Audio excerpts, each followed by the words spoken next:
In this week's Thoroughly Entertained, Scott and I discuss if Burt Wonderstone really is incredible.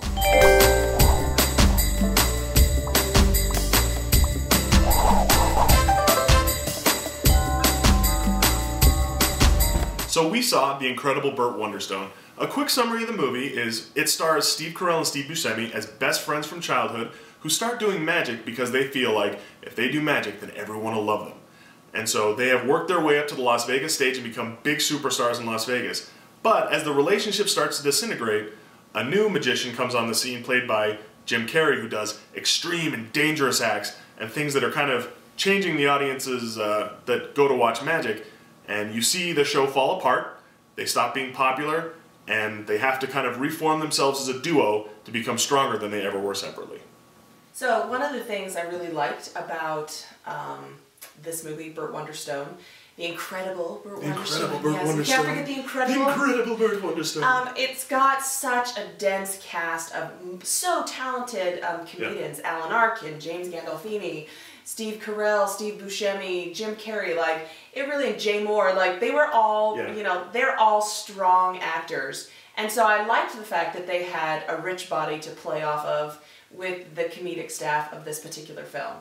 Right, and I agree with you, the cast was really strong. Probably what I would say was the biggest weakness of the movie was the fact that I don't think the writing was interesting enough.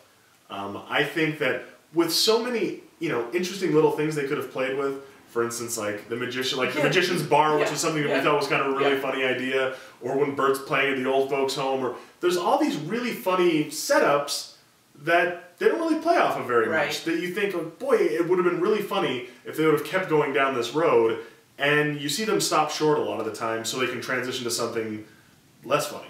You're right, because I thought that Jay Moore's character is only in the movie for like 5 minutes, but I was like, he's such a little gem, like it was this little diamond, and he was so funny, and I thought, how I would have liked that to have been expanded. And I agree with you, there was so much that could have been explored that wasn't, and I also felt that, you know, most of the funny stuff I'd seen in the trailers, and I'm always disappointed when I see a movie that I've already felt like I've seen, and you know, so. Yeah, Jay Moore actually has my favorite name of any character in the movie, although I really like Anton Marvelton. That's Steve Buscemi's name. Steve Buscemi's character. Jay Moore's character is Rick the Implausible. I just think that name is just so funny, and his hairstyle with this little flip curl in the front is just like, it's really like, you're right, he is just kind of this tiny little gem in this movie that you're like, oh man, 10 minutes more of this guy would have been great. And, you know, we spoke about this before, that I don't really understand why Olivia Wilde gets cast in so many comedies. Because I think she's a really good actress, I think she's good in her dramatic stuff, but I don't get why people think she's funny. I don't think she has particularly good timing. She's not hammy enough when she needs to be. Like, Kristen Wiig could have done something crazy with this character. I totally agree. You know, but where she just is too restrained the entire movie. Like I said, everything is silly and everything is ridiculous, and she is just very staid and serious and normal and regular. And I don't believe that she's a magician. Yeah, you know, like, and then you find out that she's like this burgeoning magician herself, and I just think you need more charisma, more. Yeah, there's no tone of that in her personality at all in this movie. Yeah, so I totally agree. Yeah, so that was kind of what I didn't like about it. You kind of felt like some things were missing that you thought they should have had? Like, what do you think could have been added? Part of what, you know, a movie like this is, we live in Las Vegas, so we understand the spectacle that is, you know, Vegas magician shows. Big stage shows. And the fact is that it was cast as a show on, like, some, like, piddly little casino. Like, even the staging of the production in its heyday was so low that I have a hard time believing that. And I found that even in the moments of drama, when we see Burt Wonderstone going through his descent into poverty, it's just not sad enough. Like, you don't feel the true pathos of what he's going or suffering through to then feel the elation of the great comedic moments. The other thing I felt was a little lacking as well is that although Steve Carell and Jim Carrey are such strong comedians, they have only like 2 scenes where they're playing off of each other. And they're mostly really short too.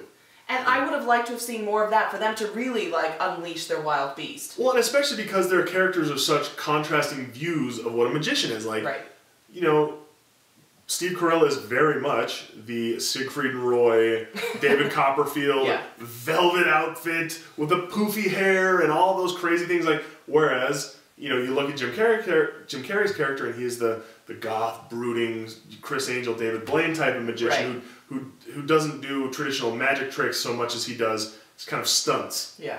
And because those two people are so different, you know, you would think that they would make for some great face-to-face back and forth, you know, just kind of jabbing at each other, and there's really, like, not very much of that. There's a scene where they do dueling magic tricks, but that's only, what, a 4-minute scene? Right. And then there's the scene where they first meet. Like, there's not very much interplay between the two strongest comedians in the entire film.